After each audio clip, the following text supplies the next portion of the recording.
Well, it's gorgeous weather out today, so we thought we would re-rope this stove. Obviously, we've got some rope from the Tortoise because they are the best at providing all your rope and brick needs. I'm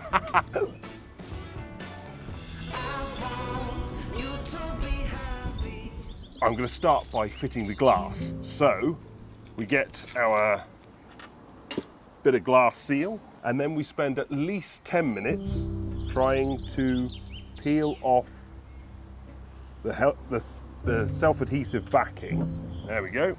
We pick a corner, any corner, pull it taut but don't stretch it, and then we force it round the corner, and it will actually just fold round the corner, as it won't do it until the backing's off. Peel it and just twist it round the corner, right up, and then again, push your finger down and just fold it round the corner, and you're away. Bring it to the end and snip it. So that's perfect. Then we get our piece of glass. I didn't actually replace the piece of glass. It's not perfect, but as far as I'm concerned, it's good enough. So, and then we've got our glass clip. Just screw them in. Now, what's important here is you just do them up until they come into contact with the glass.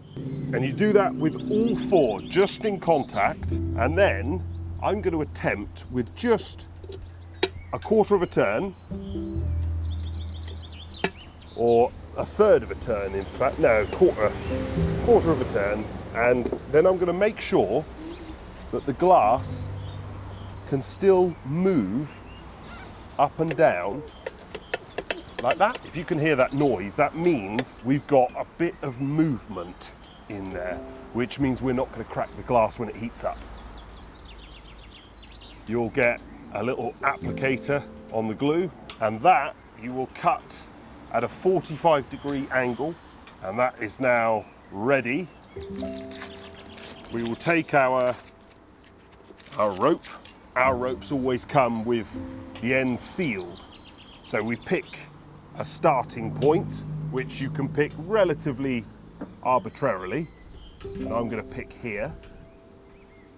And you'll notice that rope actually has a sort of flatter side and a taller side. And you always position it so that it's at its tallest.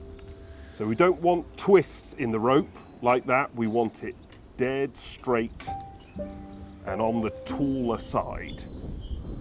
And that way, obviously we don't stretch it either. We slowly feed it round. Then, people always overuse this stuff. You use a very small amount, peel off the backing, and we put it right over where we're going to do it, loop it round, and we snip it halfway, which leaves us the offcut. In case we make a mistake and we want to use that offcut, we'll always save that. And now we simply run a thin bead.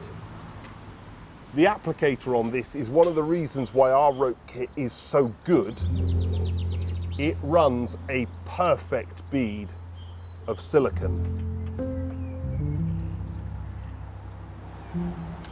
Too much and it'll squeeze out, too little and you'll have to redo it. It is quite literally the best glue applicator for this I have ever used. And I know I'm bound to say that because I sell it, but at the same time, there's a reason it's the best one, and that is because I sell it. I don't want to sell junk. I want the best thing. And obviously afterwards, we can reseal it.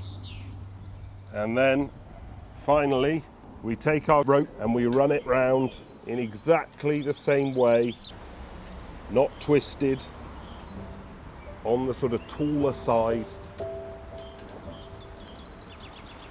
Of course now, we've got too much rope. So we'll even that out, take the stretch out of it, and that, as you can see, is beautifully done.